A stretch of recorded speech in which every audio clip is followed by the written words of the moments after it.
Hey everybody, this is Tim from Vision of Disorder. You're listening to the Vulgar Display of Podcast. Hi, and welcome to the Vision of Disorder podcast. The Vulgar Display of Podcast. I'm a little routed, fellas. You got to give me a little bit of break. You got the Mox here with Anthony and Todd, and we're joined online right now with Tim Williams of Vision of Disorder. Welcome to your podcast, Tim. Oh, thank you. Thank you. Always wanted my own podcast. Yeah. Have you ever thought about getting into it? I actually had one, a number of years back. It was kind of early, I think, and it was with me and Mike Fleischman from VOD. We did a couple episodes. It got a little traction, but, life goes on. I just think about all those years on the road and in the industry and, all the things that you guys have done. I imagine there's a ton of stories there to tell. Yeah, there's a lot of stories, some to tell, some not to tell. Hey, pretty excited about this announcement. I'm in the fight with Lou Saturday, November 23rd at the Irving Plaza in New York with Life of Agony and Municipal Waste and some other great bands, obviously a benefit. Tell us a little bit how that came together. Well, it was kind of a surprise to us. I believe Crown Of Thornz is opening. You got Killing Time, Municipal Waste, and Life of Agony. And I think one of my guitar players, we got contacted through like Facebook or something that I don't really check regularly, honestly, just asking if you guys were interested and available. I didn't know Lou was sick at that time, and I don't think anybody else did, and they were just like, we have this date at Irving Plaza anyway. If you're sick of it all, we're not going to be able to do it. Would you guys be interested in doing a benefit? And, we really didn't take much to think that we were going to do it. We've known Sick of It All for a really long time. They've done a lot of stuff for us in our early years. We're from the same town. You cross paths with these guys, and they've always been cool. We've always been cool to them, and they're just great guys. It's hard to find in this business people that been at the game that long, and just to be that still cool, approachable, and just, down to earth. So, when I first heard that, I was like, all right, maybe we'll do 3 songs. We haven't played them forever, but we got everybody together.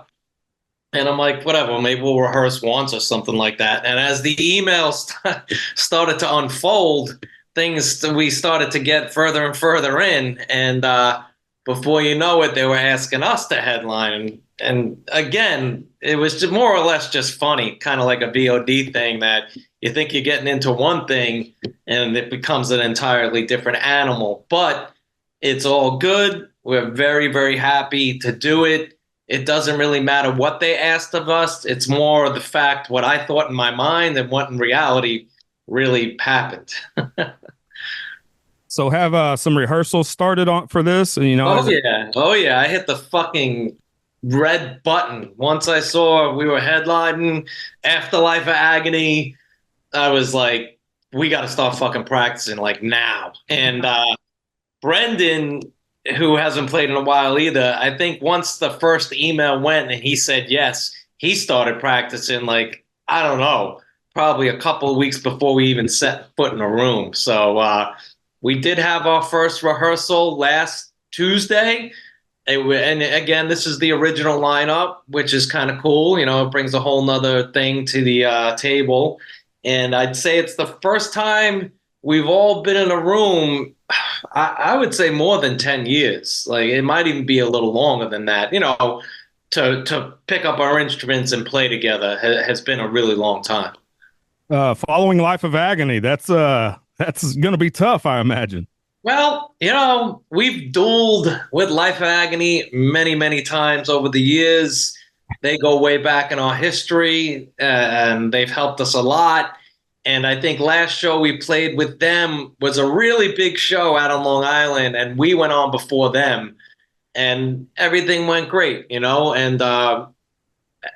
they they tour a lot, and I would say they're a full-time band, but we can hold our own. Sure. How are the cobwebs? Are there a lot to shake off and relearn the songs? You know what? To speak honestly, the band and myself, we really just picked it right back up. Sure, there's things that need to be tightened, but I thought for a first rehearsal, I thought it was really, really good. Like we played some fucking old songs, because we, gonna do something special, and we pulled some stuff out of our pocket, and we really got through them all pretty damn well. So how does you have to obviously fine tune and keep going, but for a first fucking practice, I don't think it couldn't have gone better. It was really good. Now, do you guys have the same kind of like practice? I guess like how do you practice now versus like 10 or 20 years ago? Is it the same routine? Do you guys, like all just kind of meet up and do the same thing? It seems like a lot of musicians these days are here. We can do everything virtually. Where I'm more of a hey, we need every guy in the garage or in the basement to do this. No, fuck that. No, we meet face to face, and we do it the right way. You know what I'm saying? Obviously, there are some things that can be done online, such as maybe writing and sharing ideas, but never, in my mind, playing a live show. You got to be with everybody. The only difference is we don't really maintain our own studio anymore. We just block out a bunch of weeks at a studio, and it's actually a lot nicer than what our regular monthly room would have been, with an empty bottle of like piss in the corner and Brendan's dirty fucking socks everywhere, open crusty metric packs. That's what our studio used to look like. Beautiful. Kind of like this. Kind of like what we got. Your guy's studio looks way better than what ours looked like. You have such a long history with Matt and with Vision of Disorder. How is it, playing with him again? That's cool. It's, again, we have such a long history that it's kind of like just putting a glove back on. Like I said, as the emails started to come in, there really wasn't any question that we were going to do this as an original lineup, if possible, just given the circumstances. And we kind of knew everybody was going to say yes, and it's good. Matt's cool. We still see each other here and there. It's not like he lives on the other side of the planet and you never see these people, and so it was cool. It's great to see everybody, and everybody was in good spirits. And, Kennedy pulled as usual. He came late, and 5 minutes later was in the bathroom taking a shit. So that's pretty normal. Can we go back a little bit? Ozzfest 97, June 10th, I think. Ozzfest 97, St. Louis, Missouri. You guys open up the festival. I know because I was there. So was Anthony as well. How did the Ozzfest thing come together? Was it the Roadrunner connection or some other way? Well, I think it was a power of two things. It was definitely Roadrunner because, again, this is many, many years ago, but they had a number of bands. I think they had, Fear Factory, Machine Head, Cold Chamber when they were just coming out the gate getting really big, and probably a couple other bands that I can't fucking think of right now. But so they definitely had a foot in it, but another foot was definitely our management at the time was Concrete Management, and they had Pantera. They definitely had Powerman, and they might have managed one other band on the tour that, again, I can't really remember. So that was definitely a shoe-in that got us, I guess, through the door. I can't remember if we had to submit anything or anything like that, but those two powerhouses definitely got us on there. We were on the side stage. It was a strange setup. It was kind of before the Ozzfest, figured out how to work that side stage. We were playing 2 sets a day, which kind of sucked because, 2 sets a day, 20-minute sets, by the time you get warmed up, you're off. And then if it was all set, like the side stage down set was headlining, and then it just went down from there. And then I guess after the first couple shows, they put it together that every night they were going on against Pantera. And needless to say, not a good position to be in. So they pulled some strings and got it to be a rotating stage, which again, so one set, chances are it might suck because I don't know. I know sometimes we played the Ozzfest at 9:50 in the morning, and there was you were playing to a chain link fence with people online. So, and then maybe your next set would be more, a better show, maybe 1 o'clock. And then the other side of the coin, you'd be going up against Pantera, and I'll never forget, you would just hear, there'd be one line of people in front of the stage, you're 20 feet in the air, and you would just hear the cheers and like Phil's voice in the distance, like over the mountain into like the shed or whatever they fucking call it. So it was like that. But I'd say, all in all, the tour did do well exposing us and stuff like that. How did the crowds respond? Because you guys were, a hardcore band, especially then, more than a metal band, I would say. And that was more of a metal crowd. You're talking a Pantera crowd. How were the crowds for you guys?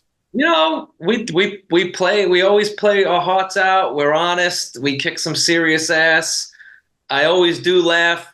It's kind of like VOD was never really metal enough and never really hardcore enough. We fell, when it came to the Die Hard scenario, we fell right in the middle. But up against the Ozzfest, what I noticed at a lot of those festivals, a lot of those people, they just come and they want to hear some fucking good music, and for the most part, I don't remember anything horrendous happening. And obviously, once you kind of came close to the coasts, we were already doing pretty well then, and we had a decent amount of our own fans who were willing to pay to come see us play. So we did pretty good. Now, when you guys are touring, is there anything special you have to do, like when you're doing festivals versus versus a regular venue? Do you prefer those festivals versus venues? And how do you set up to these when you go on the road? Well, first of all, if you can do it, getting rest is key, especially for a singer. You got to sleep. I had some wild years where I didn't get much sleep, and, I got through the sets, but, being that I'm still at it and I've grown a lot, I know what will really help a singer on stage, and that would probably go for a lot of the musicians. I always try and work out a little bit, maybe go for a run in the morning, that comes and goes depending on what's going on and how much time you got. Festivals can be tricky because they can suck, but you got to play it and you got to go all the way. And it's definitely a different show. I learned that on the Ozzfest. The crowd's further away. There's a 10-foot fucking barricade. Sometimes the sound isn't very good on stage. They throw you on there because they want you off. And you really got to just go. And you got to play It doesn't matter what it sounds like and how far the crowd is. I would say a festival is a lot more work. I like playing dirty clubs with a low stage and no barricade where you could just kind of throw yourself in the pit, or if the kids want to sing along, the mic is right there. You don't have that on festivals. And when we started doing festivals, it wasn't like there is today when there's a festival in every other fucking neighborhood and, 8 million bands on it.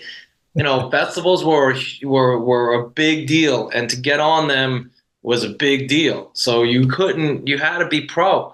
And VOD had to kind of hit the ground running because, we did our local shit and we did a lot of state tours on club levels and we did really well. Then we went to Europe with Sick of It All and we did pretty good. And then before you know it, we were on Ozzfest with a ton of metal bands. It was different. It was a lot different. And we really had to pull our shit together and get it done. So, and you said rest is kind of important there. Rest is key, but man, how do you even get rest? And when you're in a tour van or a tour bus and you're just, you're constantly every single day you're at these festivals or venues and you're, performance night after night. So how do you actually get adequate rest there? Well, to be honest, you really don't. And touring is very, very difficult. On the body, there's things that you could do to make it better, doing fucking coke and fucking pounding whiskey and beer, and no rest. That shit's gonna catch up on you, and you're gonna fry out.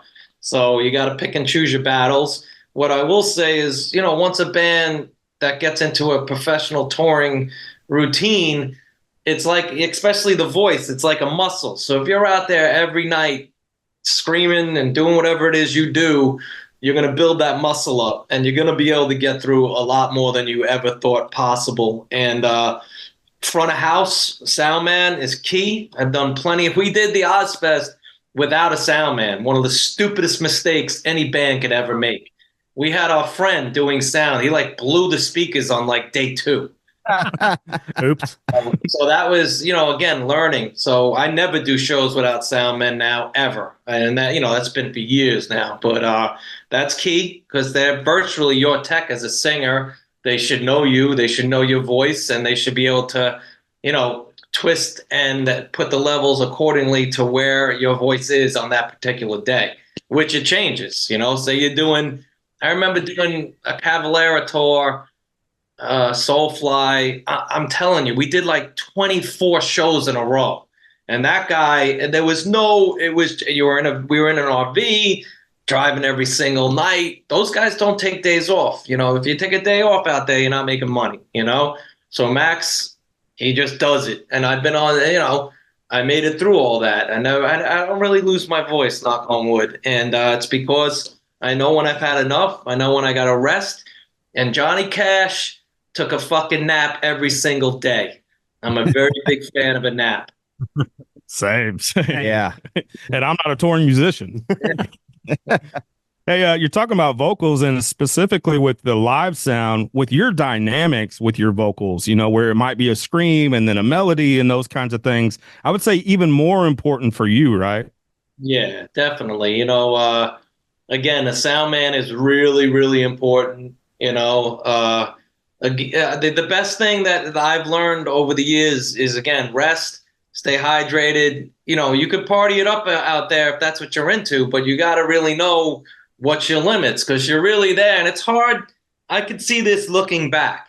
But when you're in the moment, I started touring when I was 20.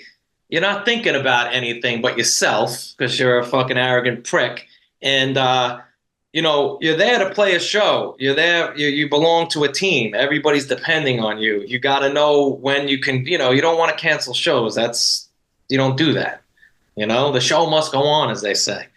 So, you got to know your limits, Talking about these old times, when you look back on the VOD legacy, what do you hope people take away from it?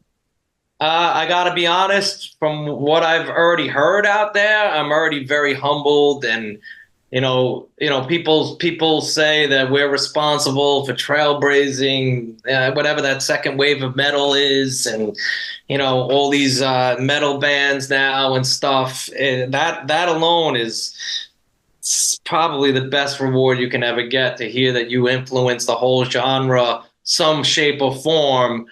That, that's the best, that's the best thing you can ask for, that your music carries on, it wasn't just a flash in the pan, and what you did meant something, So, Tim, while we're talking about legacy, I want to talk about Imprint for a second. Imprint's probably my top 5 favorite albums of all time, period. That thing is just a fucking banger all the way through. Thank you. It's often considered a landmark in hardcore and metalcore.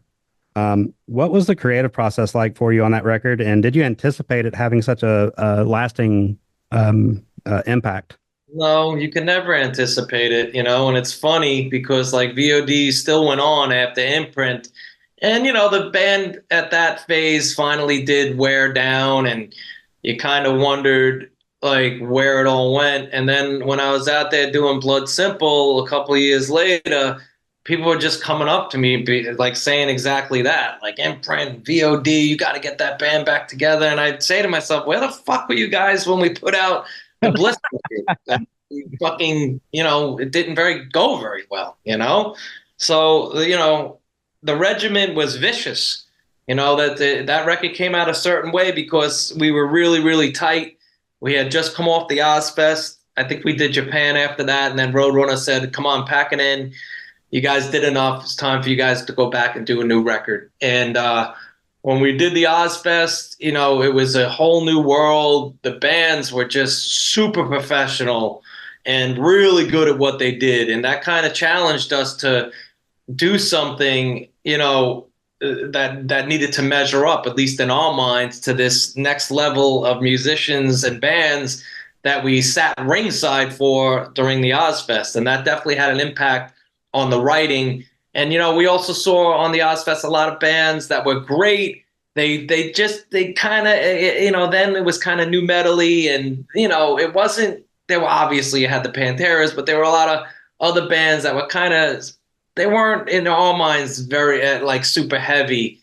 And we wanted to just write like almost like an FU record and write a super redlined heavy fucking record. And, I think that's what we did. And we wrote and practiced every single solitary day. And everybody was in good frame of mind. Everybody's in good shape. And the songs were just pumping out. They were just coming. And to have D. Sardi produce that record, that was a whole nother thing. And then to have it capped off with Phil on it, I remember driving home from rehearsal with Kennedy one day because we live kind of close. We got to do something special on this record. We got to make sure this record really impacts. We should do a guest vocal. Who are we going to get? I know we thought about Freddie from Madball, thought about Jamie from Hatebreed, and I was just like, what if I could? Because then I was pretty close with Phil because we had just come off the Ozzfest. And I was just like, what if I try and ask Phil? And we were both like, fuck, you think he'll do it? And he wound up doing it. And that's a piece of history within itself. You knew that question was coming, right? Yeah. Being that your podcast is tied into the Pantera thing. Yeah. Thanks. I can get to the next one then. I appreciate that. But and then I'm sure you're sick of talking about it. But it's just, that was so, I don't know. I remember just being so excited about that because it felt like two worlds kind of colliding. Yeah, it was, if it was today, again, it's all good. Phil's all good. And, life goes on. You drift apart, whatever. If I ever see him, it's fine. But at that point, we were pretty close. We saw, we spoke a lot. We've hung out a few times. We did the whole Ozzfest together. So we were both pretty vivid in each other's minds. So I think, he liked VOD. You could see it now. He was always kind of an underground type. And he was always kind of pulling for underground bands. And, he jumped right on it. He was just like, absolutely. And I said, well, what can we do for you? And he's like, oh, we'll figure something out. And obviously everything has to have paperwork. So he agreed to do it for $1. Wow. Something has to be exchanged. And, I flew down. We did the music up here. And then I flew down and did my vocals. The singing vocals were done up here, but I flew down to a studio of his choice, and both of us recorded our scream tracks together. So that was another moment in life. That was really fucking cool because, I was just like everybody else. I was a huge Pantera fan, and to actually get to meet people that you and then get into an intimate setting and watch the guy record, it was real cool. And then is it true that Rob Flynn from Machine Head sort of helped with that? Or that's funny you say that. Rob brokered the relationship between me and him, which is funny. We met him on one of their headlining tours before the Ozzfest, and we hung out with them backstage. But that's kind of just like a handshake. Hey, what's up? Yeah, you guys are dope, and on with it, And we were on the Ozzfest, probably 2 weeks in, and I kind of started watching them from the side to side of the stage. And then we were automatically pretty good friends with Machine Head because they were just pretty big VOD fans, and they came right over and watched us, introduced themselves. So we were, as the tour went on, you start hanging out and kind of finding people you're going to hang with. And I remember one night just being like, yeah, this, that. He's like, oh, come on, let's go meet Phil right now. And he brought me to his room, barged right in, and that's where it all kind of began. And then we forged our own, we hung out every night after that for the rest of the tour. And then, a couple months later, we asked, But Flynn is definitely responsible somewhere in there. That sounds pretty on brand for him, I think. Yeah, Flynn's a good guy. He always was. Anthony's talking about Imprint being, his favorite VOD record, and I'm sure he's not the only one. And I'm OG VOD too. Don't get me wrong. I love the early records, but I would say my favorite is Cursed and Raz too. Are you ever surprised when people come up and tell you that those are your favorites? Yeah, because most of the time, like you said, people really like Imprint. People really like the first record, those two records.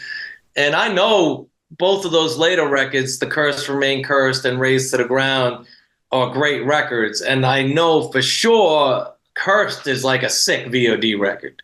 Like that record came out really good. The songs are fucking mint. Again, it's the full band. Raised is minus Matt, but it's still a great record. But The Curse is just a dope record. It's got some killer fucking tracks on it, and it's always great to hear that people like your later shit. That's awesome, because that's usually the stuff people don't like. They always want to hear all the old songs and shit like that. And I understand, because that's just the way it is. But I love both of those later records. But The Cursed, that's got some dope shit on it. Oh, absolutely. It's like I said, that's my favorite. And I think maybe the production got better with time too, because some of those early records, we're talking, late 90s, early 2000s. So, and I think specifically with your vocals, the production being better definitely helped. But those first couple of records were done prior to Pro Tools. Right. Which is weird to say, but it's a fact. And the first record we did with Pro Tools was Machine. And that guy, he's named Machine for a fucking reason. He's whips around those programs. And, it's Will Putney was the guy who produced Cursed, and he was Machine's protege. So, Will knows people that we worked those last two records with, especially the label, they were just like, here's your check. We're not saying anything. Go do it. So, like, what I'm getting at, these people and the producers were very hands off.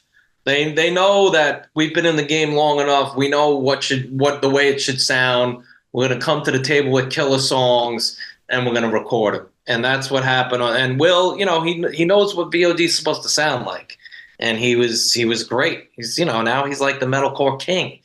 Will was just a little fucking assistant in Blood Simple's second record for Machine. He wasn't half the person that he's become, and proud of him. He was always a really cool guy, really laid back, and we were very happy to do that VOD record with him.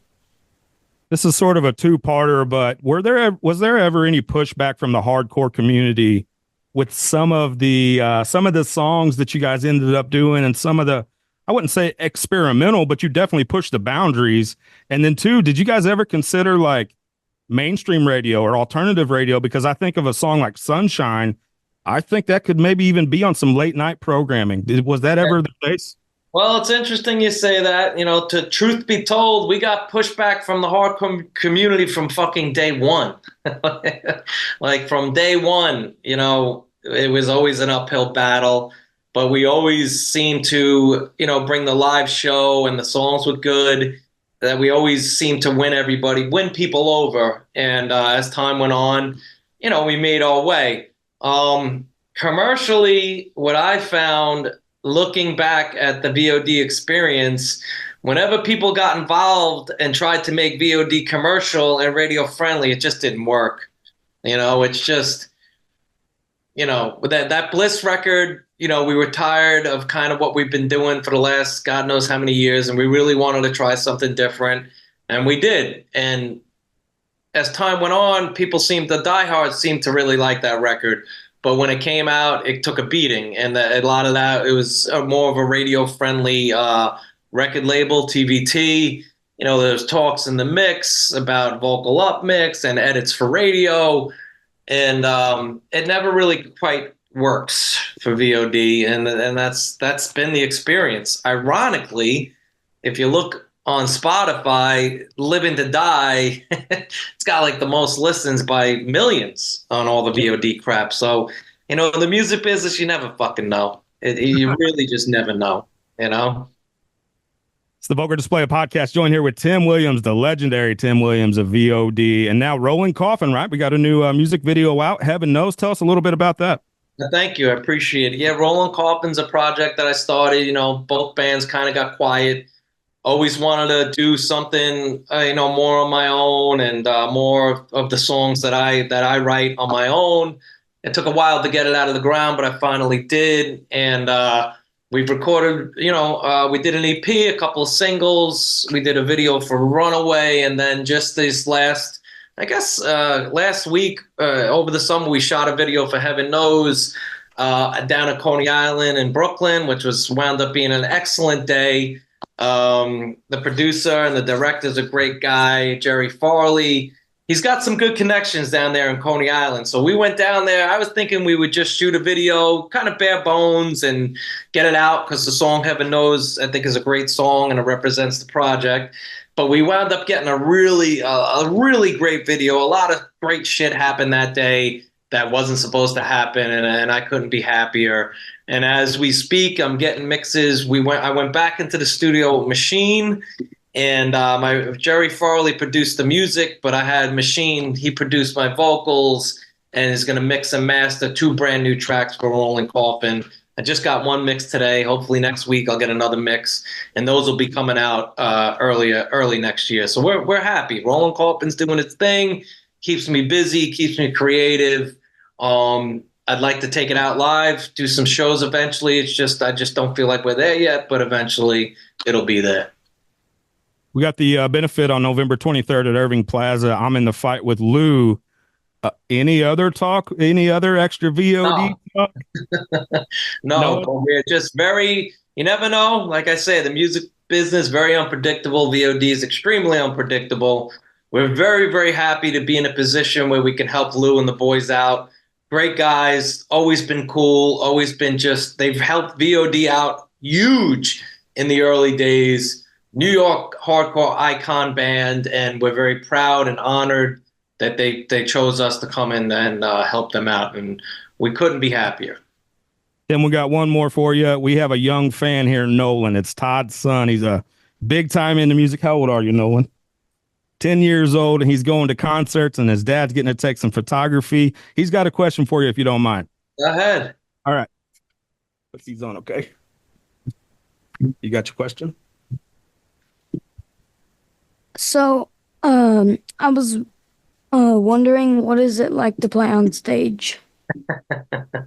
What's it like to play on stage? It's a lot of fun. You know, you got to get out there. You know, you might get, I've been doing it for a long time, and I got to admit, I still get a little nervous, but that's good nerves. So you want to get out there. Playing live is probably one of the best things you can ever do, especially no matter if the crowd's with you or against you. You got to go out there and give 110%, because you never know who's going to be out in that crowd. You never know who that person's going to tell, I just saw this sick band. It's great. You go out on stage, you forget about everything that's going on in your life. You rip some songs that most of the crowd probably digs anyway. People screaming your own words. Huge. Awesome, great experience, and I would do it till the day I die. Got another one for him? Yeah, so what's your favorite band? What's my favorite band? That's a pretty big question, but let me see off the top of my head. I like Electric Wizard a lot. I like Sleep's pretty cool. Who do I listen to lately that I really like? Right now I'm drawing a blank. What the hell is that band's name? Nails. Did you ever hear of a band called Nails? They're pretty cool, very heavy. I like a band called End It. I like Integrity. Obviously, I like Pantera. All sorts of stuff. I like mellow stuff too. I like Johnny Cash. I like Stevie Ray Vaughan. I like B.B. King. I like Jimi Hendrix. I can go on and on. What time are you going to bed? You want to keep doing this? He's been pretty good, so his bedtime isn't he doesn't have to go to bed too early today. Play video games? Which game do you like? Fortnite. Fortnite. You're a Fortnite guy, huh? My kid likes COD. Do you know what COD is? See, when I used to play COD, you used to call it Call of Duty. And my kid was so young, I would get aggravated because she couldn't play at all. But now she plays on a phone and she could probably beat me, and she calls it COD. I didn't even know what that meant. But that used to be my game. I used to really enjoy that. You wearing earplugs when you go to these shows? Sometimes. You gotta wear earplugs, man. You don't want to hurt your ear. My ears ring 24/7, and that's from playing music. They don't stop ringing. So you got to put earplugs in at an early age, so you don't ruin your hearing. What shows have you gone to? I got to see New Found Glory. Cool. You You saw Pantera, dude. Yeah. Oh yeah. Metallica. Saw Nice. Cool. Yellow Card. All right. Yeah, that's cool. Third Eye Blind. Green Day. Did you say Green Day. Yeah. See Rancid yet? Missed Rancid. They're like one of my favorite punk bands. What about NoFX? Not yet. They're cool too. What about Social Distortion? Not yet. They're cool too. That's cool though. It sounds like somebody's bringing you to some good shows. What about Slipknot? I want to go see Slipknot. I think they just played in Iowa and they had to cut the set short, I think, because the weather or something like that. You know, a fun little fact is I almost wound up in a band with Joey, the drummer, before he passed away. The guitar player of Mudvayne and Joey from Slipknot. I was about to go out there and do an audition with them. And in Iowa over the 4th of July weekend, probably 4 years ago. It was cool. But fate would have it, I didn't get on the plane that day, and that was the end of that. Got any other questions, kid? Well, have a good night. Bye. You got it. You just got him an A on his project for school, so Hey, however I can help. we appreciate it, man. This is the Vulgar Display of Podcast. Joined here with Tim Williams, and thanks for joining us, man. We are big fans here, and it means a lot to us. Hey, no problem. Just let me know when you're gonna post it, and we'll do our thing. It was great meeting you guys, and I thought it was a great interview. Thank you. Awesome. Thanks, man. Thanks, brother. All right, guys. Have a great night. You too. Stay in touch.